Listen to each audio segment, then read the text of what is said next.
Kita ke informasi selanjutnya pemirsa, 3 balita warga Kabupaten Nias Utara, Sumatera Utara diduga menjadi korban pembunuhan sadis yang dilakukan oleh ibu kandungnya sendiri. Ayah korban menemukan ketiga anaknya dalam kondisi bersimbah darah sepulangnya dari TPS untuk mencoblos.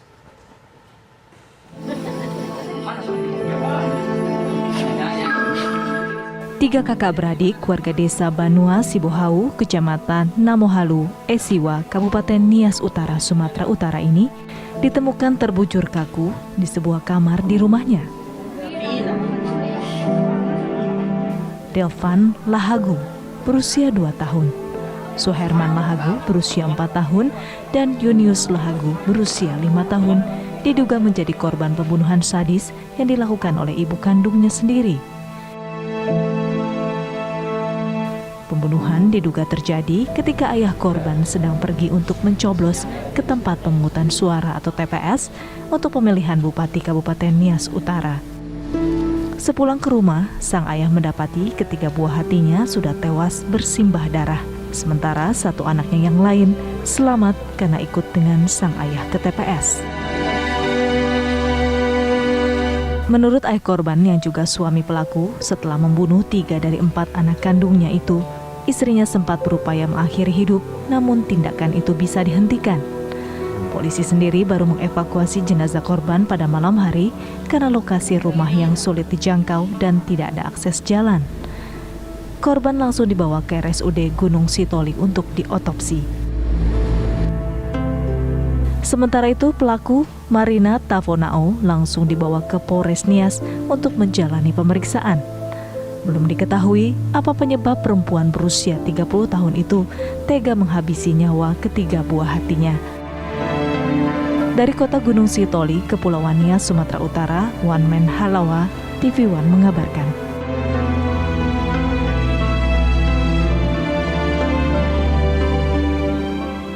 Pemirsa, untuk mengetahui apa penyebab pelaku tega menghabisi nyawa ketiga anak kandungnya sendiri, kami sudah terhubung dengan Kapolres Nias, AKBP Wawan Iriawan. Selamat siang Pak Kapolres, bisa dijelaskan apa kronologi kejadian ini? Selamat siang Mas Rizky sama Mbak Cenane, salam hormat dari Pulau Nias, Yahoo. Jadi uraian kejadiannya pada saat keluarga atau dari suami pelaku sedang mencoblos, yang katakan bahwa setelah mencoblos pulang di pencoblosan pemilihan pilkada, melihat daripada anak tersebut, anak kandungnya dalam keadaan sudah terluka di leher. Karena melihat keadaannya bahwa si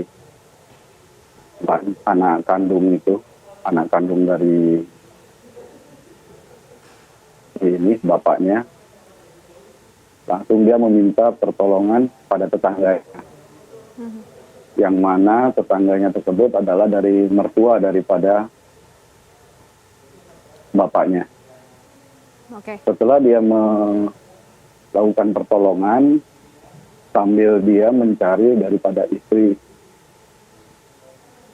istrinya, yaitu ibu kandung daripada korban tiga ini, ternyata istrinya itu sudah melakukan juga bunuh diri dengan cara mengiris mayatnya yang berada di dalam rumah.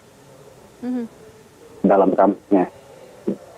Ya, Pak Setelah Kapolres. itu, ya. Ya, Pak Kapolres, pelaku ini sudah diamankan. Apakah sudah diketahui, Pak, penyebab pelaku sampai tega kemudian membunuh anak kandungnya sendiri? Kalau dilihat dari motifnya, Mbak, ini pelaku karena tekanan ekonomi. Dengan cara modusnya dia mengiris, melukai daripada anaknya, ketiga anaknya tersebut. Sudahkah juga dimintai keterangan dari suami pelaku sendiri, Pak? Untuk memperkuat motif atau penyebabnya? Untuk saat ini sudah kita lakukan, Mbak. dari saksi, termasuk dari suami dan kakak daripada ketiga adik-adiknya ini yang jadi korban, Mbak. Baik, Pak Kapolres, informasinya pelaku ini juga tinggal dengan kedua orang tuanya. Apakah kedua orang tua pelaku tidak mengetahui kejadian tersebut? Pada saat itu kedua orang tua itu sementara juga ikut nyoblos dengan suami pelaku. Setelah itu baru mengetahui setelah melaksanakan pencoblosan di TPS, Pak. Ya, Pak Wawan, kalau tadi diketahui motifnya karena ekonomi, apa Pak lebih detailnya lagi? Apakah terlilit hutang atau kesulitan dalam mencukupi kebutuhan? Untuk saat ini masih belum ada, Mbak. Cuma keterangan yaitu tekanan ekonomi, jadi dia mengakibatkan depresi daripada si pelaku ini.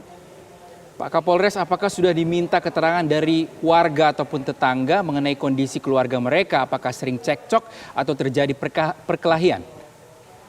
Sudah Mas.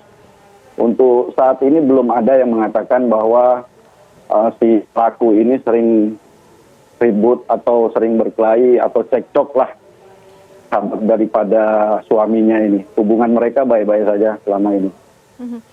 Pak Kapolres, dari hasil pemeriksaan, apakah juga sudah diketahui pelaku ini mengalami depresi sudah berapa lama, Pak?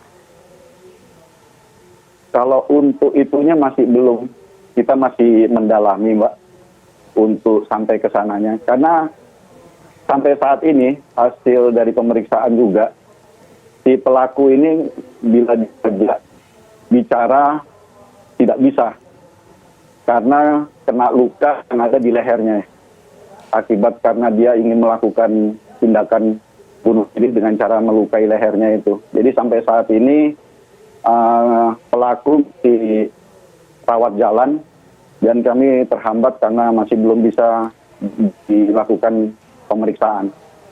Baik, kita tunggu Pak informasi terbaru dari penanganan kasus ini. Terima kasih Kapolres Nias AKBP Wawan Iriawan sudah bergabung bersama kami di Kabar Siang.